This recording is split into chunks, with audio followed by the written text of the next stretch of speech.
Mr. Priest, you are working as a superintendent of Metro City School District, right? Yes. And you said you've been working for that occupation last 12 years, right? Yeah.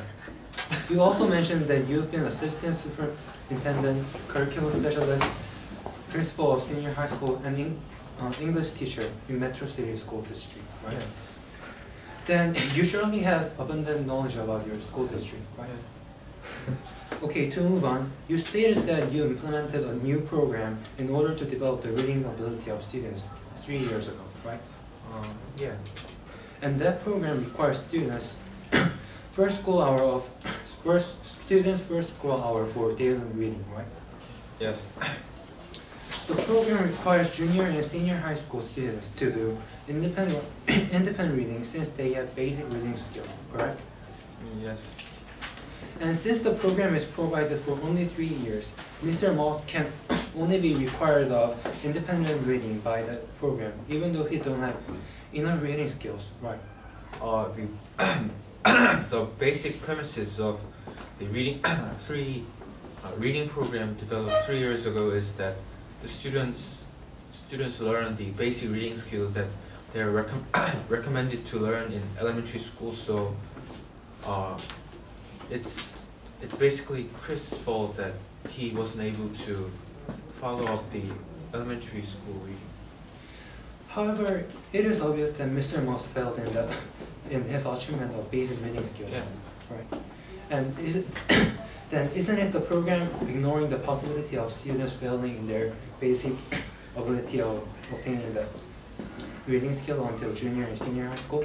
No, I think the school has done its duty by providing the reading program and providing enough motivation to excel students in their reading ability. So I think that the school has done its duty. Okay, to continue, Mr. Priest, you also stated Alex Louis to compare with Mr. Moss, right? Yes. Yeah. And are you aware of the fact that Mr. Louis was actually recommended from teacher to take the course that you mentioned? Yes. And do you also aware of the fact that Mr. Moss was never recommended to take that course? Yes. And as one of the most well-informed educator in the district, do you know the fact that competent educator needs to promote the use of appropriate diagnostic technology in order to analyze the students' potential and needs? Yeah. And also, competent educators should create interest in the appropriate material and considering individuals, right? Yes.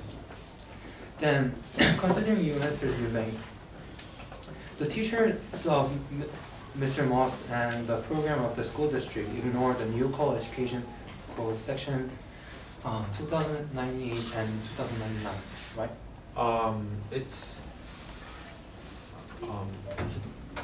I have to say that the Alex was a very good student, so the teachers had recommended her to take the advanced course, but apparently Chris failed to achieve such excellence in his academic work, so I don't think that's a problem of the program.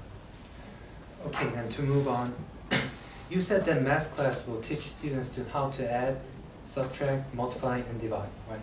Yes. But Mr. Moss actually failed that, right? And he didn't need to. His reason of failure was lack of practice, and that was due to the use of calculator, right? Yes. And don't you think that is proving the school failing in responsibility to provide the appropriate equipment for lesson? No. The use of calculator. The school suggested calculator as a not the main use for the math program, math education, but to use as a subsidy. However, Mr. Moss actually use it for his main math education, and he actually failed from it. Do you Maybe know that he misunderstood the instruction of his teacher. Thank you.